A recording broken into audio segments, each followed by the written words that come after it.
आज हम बात करेंगे बालोद जिले के एक गांव में हुई महिला की निर्मम हत्या के बारे में, जिसने पूरे इलाके को झकझोर कर रख दिया। और शायद जब आप महिला की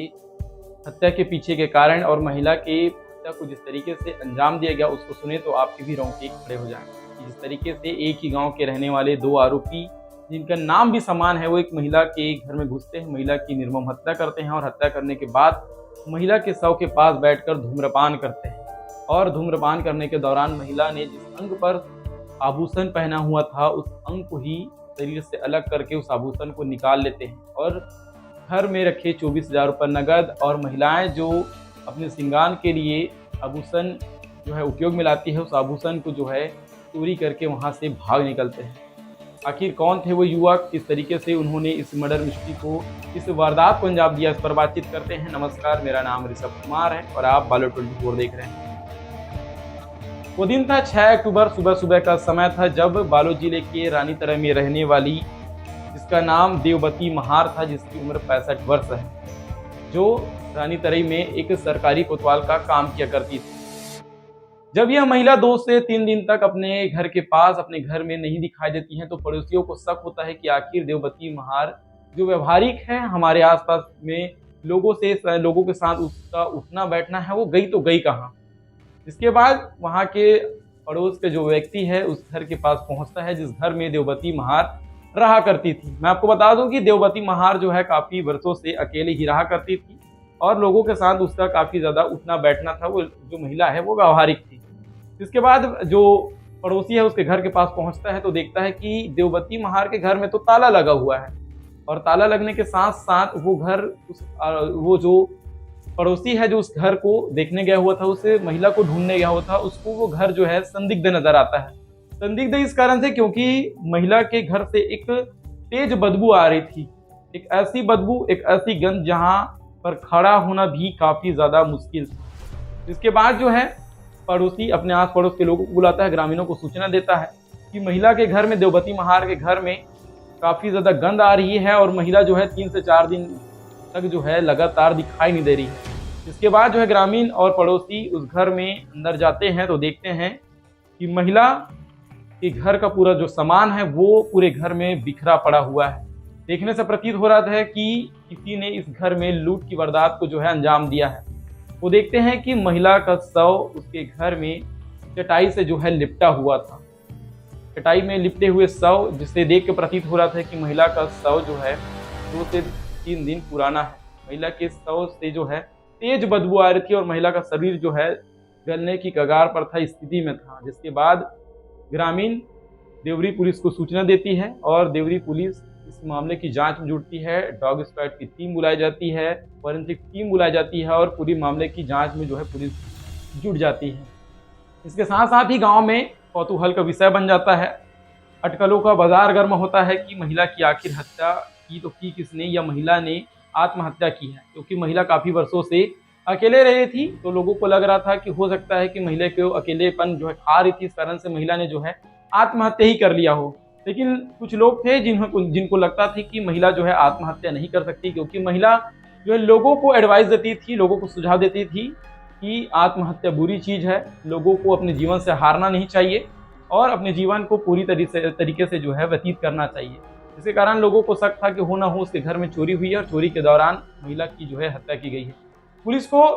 जो साक्ष्य मिलते हैं उसके आधार पर पुलिस को भी लगता है कि हो ना हो इस घर में चोरी हुई है और चोरी के दौरान महिला की जो है हत्या की गई है। अब आपके मन में ये आ रहा होगा कि आखिर मैंने जो 2 युवकों की बात की, वो दोनों युवक कौन थे, दोनों आरोपी कौन थे और वो दोनों युवक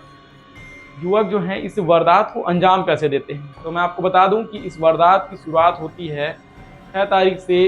3 से 4 दिन पहले, यानी कि 2 अक्टूबर को जब गांव के 2 युवक जिनका नाम महेंद्र कुमार और महेंद्र कुमार थे, इसे मिस्ट्री में दोनों का नाम जो है महेंद्र कुमार है, जो कि रानीतराई के ही रहने वाले थे। मैं आपको बता दूं कि रानीतराई में रहने वाले जो दोनों युवक है महेंद्र कुमार, इन दोनों के पहले भी आपराधिक रिकॉर्ड है, पहले भी इन्होंने चोरी की वारदात को जो है अंजाम दिया हुआ था। ये दोनों 2 तारीख को जो है महिला देववती महार के घर के पास पहुंचते हैं, उसके दरवाजे को खटखटाते हैं। खटखटाने के बाद जो है महिला दरवाज़ा खोलती है और महिला जैसे ही दरवाज़ा खोलती है, दोनों जो आरोपी है उसके मुँह को दबाते हैं और दबाने के बाद जो है एक कमरे में ले जाकर उस महिला को जो है मौत के घाट उतार देते हैं। महिला के जो है गले पर जो है हथिया से वार करते हैं, उसके गले को रेत कर जो है उसको मौत के घाट उतार देते हैं और जिसके बाद ये दोनों युवक अपने जो है साजिश को अंजाम देते हैं। इसमें उनके हाथ में 24,000 रुपये नकद और काफ़ी सारे जो है आभूषण जो है उनके हाथ लगते हैं और जब इनके हाथ ये सब लगता है तो उनके मन में ये सवाल आता है कि आखिर महिला ने जो आभूषण पहने हुआ है उसको निकाला कैसे जाए, क्योंकि निकालने के दौरान उनके हाथ से जो है आभूषण नहीं निकल रहा था। तो उनमें एक ऐसा भूत सवार था, एक ऐसा खून सवार था कि दोनों आरोपी उस महिला के अंग को ही काट देते हैं, जिस अंग पर जो है देववती महार ने आभूषण पहना हुआ था। तरीके से निर्मम तरीके से उसके पूरे वारदात को अंजाम ये दोनों आरोपी देते हैं और ये दोनों आरोपी का मन जब यहाँ तक नहीं भरता, जब उनको लगता है कि उनकी साजिश जो है वो पूरी हो चुकी है, तो ये दोनों जो आरोपी हैं उस जगह पर बैठकर महिला के शव के पास बैठकर जो है धूम्रपान करते हैं। धूम्रपान करने के बाद जब इनकी साजिश जो है पूरी हो जाती है तो वहाँ से भाग निकलते हैं।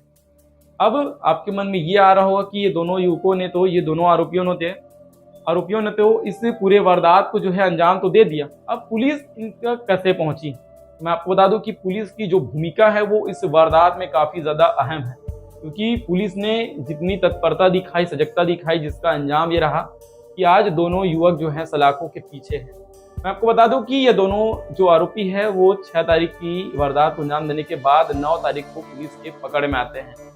पुलिस की पकड़ में आने का कारण ये था कि पुलिस जो है लगातार उस जगह की मॉनिटरिंग कर रही थी और पुलिस जो है ग्राम पंचायत रानी तरई में ही ग्राम पंचायत भवन में रुके हुए थे और लगातार साक्ष्य जुटा रहे थे। तो लोगों से बातचीत करने के दौरान पता चलता है कि महेंद्र कुमार जो दोनों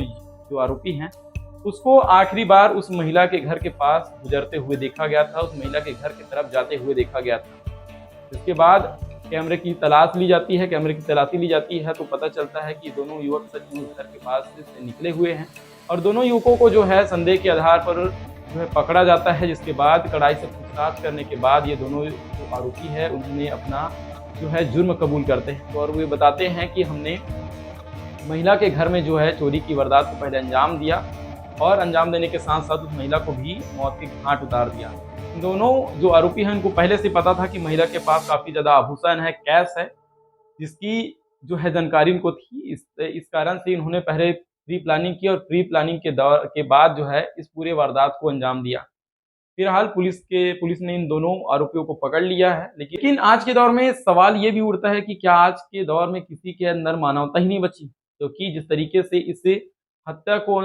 अंजाम दिया गया था कि महिला ने जो आभूषण पहने थे उसको निकालने के लिए उन दोनों आरोपियों ने महिला के अंग को ही शरीर से अलग कर दिया। जब उसके शरीर से वो आभूषण नहीं निकला तो महिला के शरीर के अंग को ही अलग कर दिया गया। कहीं ना कहीं आज के समय में ऐसे जब बात सामने आती है, ऐसे वारदात सामने आती है तो मानवता के ऊपर से विश्वास भी लोगों के मन से उठता हुआ नजर आता है। फिलहाल दोनों आरोपी जो है पुलिस के सलाखों के पीछे हैं, जेल के सलाखों के पीछे हैं और दोनों युवक और दोनों आरोपी आज अपने जुर्म को जो है भुगत रहे हैं। मिलते हैं एक नई अपडेट के साथ, तब तक बने रहिए बालो 24 के साथ। धन्यवाद। संदेही है भूपेश चंदेल और विनोद दिवाकर, जो कि